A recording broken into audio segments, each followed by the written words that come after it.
Hi guys, good morning. Today is our last day of duty as an intern student. Huy! Naglalakad na ako palabas dahil pupunta na tayo sa office today. Siyempre, pangiti-ngiti dahil may ayuda mamaya. Hi!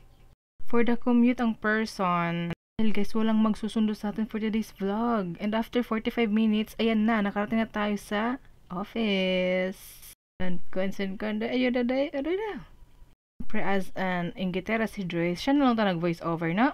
Yaraon natin si Joyce. Pagkarating ko naman sa office, guys, syempre, mag-ayos muna tayo bago ang ako na.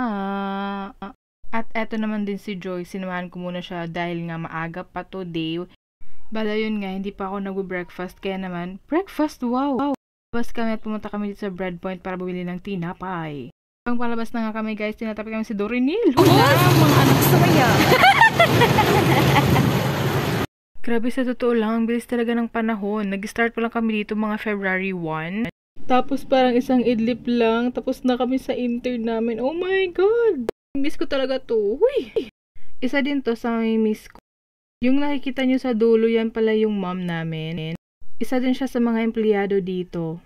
Siya talaga yung pinakaunang naging close namin dito. Sobrang thankful talaga kami, guys, na dito kami na-deploy. At syempre, thankful din kami doon sa classmate namin na nirefer kami dito. Wow, baga mo lang sa nag-start, Deling. Oh my God! Alam nyo guys, totoo pala yung kasabihan na God's rejection is a redirection. Marami na din kaming na-applyan before. Bago pa man mag-February, madami kaming na-applyan guys, which is na-reject talaga kami. Hindi lang kami na-reject. Yung course namin guys, na-underestimate talaga kami dahil nga marketing kami. So dapat pala doon kami sa marketplace lang. Hindi ko na-mention yung agency nila. For privacy na lang din nila yon.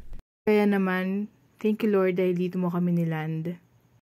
And yes, super happy kami dahil hindi silang katulad ng mga boss nyo na aabusuin kayong mga internship student. Templahin ng kape, ganon. Dito guys, tinitrain talaga kami when it comes to collection, mga data entry, tapos receipt, remittances, which is makaka-help din sa amin in the future.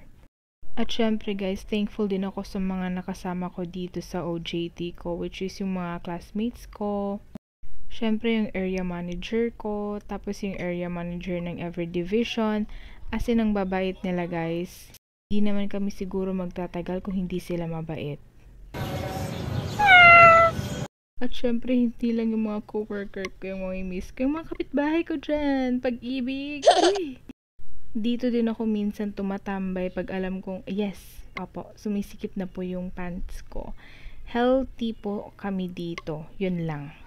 At syempre, after duty guys, hindi talaga mawawala yung word na retouch na, Kate. Ka-OA. Pero yun, after duty talaga guys, ito yung ginagawa namin, mag-retouch.